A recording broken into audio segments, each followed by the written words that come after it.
King be popping the stitch. Never lies when spit, never lies when spit. Always keeping it 100 on this podcast and shit. King of the generation, having necessary conversations. He give the information. What's going on, YouTube? So we back with another one. I was going to say I want to start off by apologizing, but I don't feel like I have anything to apologize for. It could seem like the videos are inconsistent, but when it comes to me and just making videos and stuff like that, so I actually have another video coming for y'all that's already made. I just gotta edit it.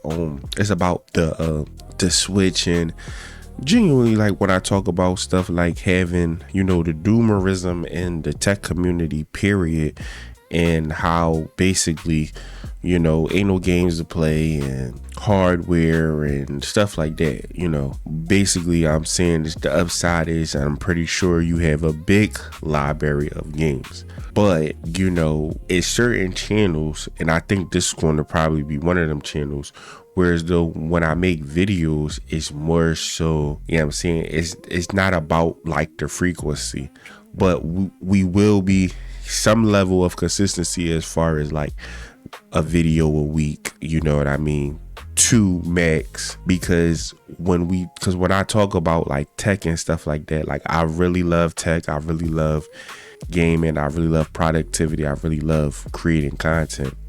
And when it comes to tech, all of that is inside of, you know, what I do, you know what I'm saying, what I like to talk about. My knowledge is pretty vast or whatever, but little at the same time, because it would be like really crazy for me to say, well, I know so much. Like, it's not you can feel like you know a lot, but when it comes to like tech and the newest stuff and knowing how cameras work, knowing about aperture, knowing about editing, knowing about B-roll, you know, equipment like really matters. Which comes to today's video, being a content creator, being a gamer, creating gaming content, creating this content that you're watching right now. A lot of times you being an enthusiast, you always want to, you pretty much go to what I'm gonna say, the newest or the next best thing. Like, one of the things is, you know, like OLED, this, that, and the third. What stopped me from getting the OLED a long time ago is the whole burn-in thing. And they say they got new technology that's basically, you don't really have to worry about the burn-in. But if I'm being 1000%, I never turn my PC off unless it's some type of reset, or unless when I was having issues with it being unstable, as far as like the RAM was going too fast, so it would turn off on its own, it would manually reset. But for the most part, like even like right now as I'm making this video, it's literally the same stuff always stays on the bottom. And you know, with burning, whatever, like if you always got like it on the screen, it like that's what burns in. So like my task bar and things like that would be the thing that burn in. Now that brings me once again to today's video, and it's about upgrading monitors. Now they have the what they call the mini LED monitors, and they have the OLEDs or whatever. Me, I am not a 1440p dude. I started off actually, if I'm being totally honest, I started out 4K. Back in 2019, I bought a 4K monitor, a BenQ, because I thought it was the best at the time, and I think it was the best at the time. 4K, 60 hertz, and I was on console. I was on console, and I was doing Mac. I was on Mac at that time. I wasn't on the PC wave or whatever. Which actually I'm trying to get back to Mac or whatever the case may be, but you just get so much value out of PC. Yeah, Microsoft be on BS, but you get a lot of value from PC. And that was before like the whole M1, M2, I think we up to M5 now. I was using a MacBook Pro 20 2016 edition, 2017 edition. I can't remember. But anyway, so now I looked at like how my desk is, and I'm kind of like in that mindset, like I think I could use a fourth monitor. Now, let me explain.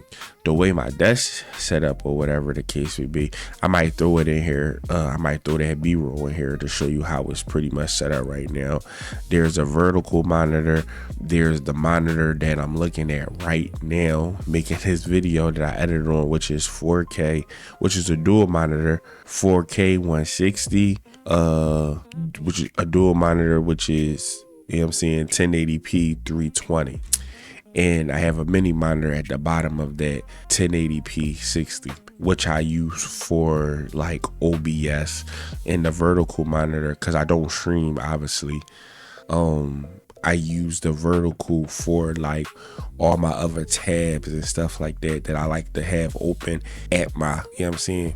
Just so what I gotta do is grab, you know what I'm saying, grab and pull, see stuff like that. Oh, and I also monitor other screens over there as well to the OBS. Now, this fourth monitor would be here. Like I said, I'm gonna throw the B-roll up of the setup. It would be on this side or whatever. And I was trying to figure out, was it going to be, and it would be this monitor, my main monitor. But once again, trying to figure out, is it actually the move? Because once again, when you're into tech and you're a tech enthusiast, there's things that take priority and things that you can get. Like for instance, like my newest upgrade was this microphone. I've been wanting this microphone since it came out. It's the SMB Shure. Beautiful microphone, sounds good. Didn't sound, now, you know, a lot of people don't know really much about sound, and like I said, that's what makes me make this video, especially about equipment. And I'm gonna start going more and more in depth, because this is like a video that could also fall onto my content creation channel, whatever the case may be, King the Creator, because I'm just basically just talking about, but it's a tech product, so it's like it mixed together. But I feel like it's more suited for this channel based on, because it's a tech item. But anyway, yeah, this, a lot of people don't know when it comes to sound and stuff like that. This microphone out the box, it was good, but it didn't have the sound that I needed. So it took some tweaking. It took for me to learn about, I didn't know anything about microphone preamps or whatever the case would be, because I've always just used my audio interface, which comes with a microphone preamp. But just because it comes with it doesn't mean that it's actually, that is good. So once you learn that and you buy a separate preamp, that's what I'm trying to say. I'm probably talking Chinese to some people like right now, like they probably don't understand, because it's so much to it. It's, you know, and once again, just being a content creator and watching other content, you start to fall into watching for what you want. Like, listen, I don't care what nobody say, YouTube, in my opinion, is still king. I'm not a AI daddy. Like when it comes to actually using AI, yes, I do utilize it for thumbnails. I might utilize it to write something out for me and then I critique it, but I don't utilize it to the point where as though YouTube is like obsolete, because I'm a visual learner. I like for people to actually explain and, you know, and go into depth into things. And yes, AI can do that, but what a lot of people don't know is AI learns from AI. Like, what? King, what you mean by that? Exactly what I said. AI learns from AI. So I like to get it from the source, which is human, and humans, in my opinion, breaks it down a whole lot better than AI. Now, will I use AI? Yes, but I'm not let me chat GPT it. No. You know what I'm saying? I'm going to go so I can learn. I don't feel like AI teaches you in depth about a lot of things or whatever the case would be. It's not really, you can't really go to AI. AI is a voice and it tells you and it might give you the answer. But how many AI videos have you seen that just popped up and showed you step by step? Now, so that's what I'm saying. So when it comes to like monitors and stuff like that, it's only so much you can actually see because I make videos in 4K. Like I said, I started out from 4K 60 hertz or whatever, and I was a console gamer, so I knew nothing about frame rates. I didn't really understand the concept, but I knew that it was 4K. Most people don't know that it's frame caps, frame rates. Consoles use upscaling. I literally got that monitor, that 4K monitor. Had nothing to do with editing, nothing like that. Literally got that 4K monitor because the PlayStation 4 Pro could do 4K. Now that I know about tech and I understand, I have a bigger understanding, I understand that it's upscaling from 4K. I mean, upscaling from like 1080p to 4K. If you don't know what upscaling is, basically it takes a resolution and it blows it up to make it 4K, right? But yeah, it was still 60 hertz. Now, when I finally got into PCs and started to understand hertz, frame rates, things like that, or whatever the case may be, my first high refresh rate monitor was 1080p 160 hertz, which is that monitor behind me. You can kind of see it blurred out with the tabs open. That was my first monitor, and I didn't know it then, but going from 4K to that, actually, believe it or not, it was so smooth. It looked so good. The higher frame rates, especially once it went past 120, looked really good. Then I wanted to experience 1440p. So then I got a 1440p 240 hertz. But then I also went down the rabbit hole to learning about can your hardware even push them frames. So do you see how one thing led to another? But now I'm back at a place where it's the whatever, I want to skip nothing. So then I went from after 1440p 240 hertz or whatever. Remember, I still had my 4K monitor that ended up going out on me after 6 to 7 years, which was cool. Actually, I end up selling that monitor or whatever, like in like a bundle with like a mini PC to somebody, and literally it started working again. So of course he knew. Of course I didn't bamboozle him, but I also gave him another monitor just in case. Long story short, yeah, that I couldn't no longer use that monitor, but because it was 4K, guess what I used to do with it? That used to be the monitor that I edited on. So fast forward, I had to get another 4K monitor, right? I end up getting the monitor that I'm talking about right now or whatever, and it changed the game for me. It truly changed the game for me. And as they say about OLED, it's like once you see it, you can't unsee it. Like, you know, I could play 1440p, but it just isn't that same clarity. It just isn't that same clarity. Like, it isn't that same clarity.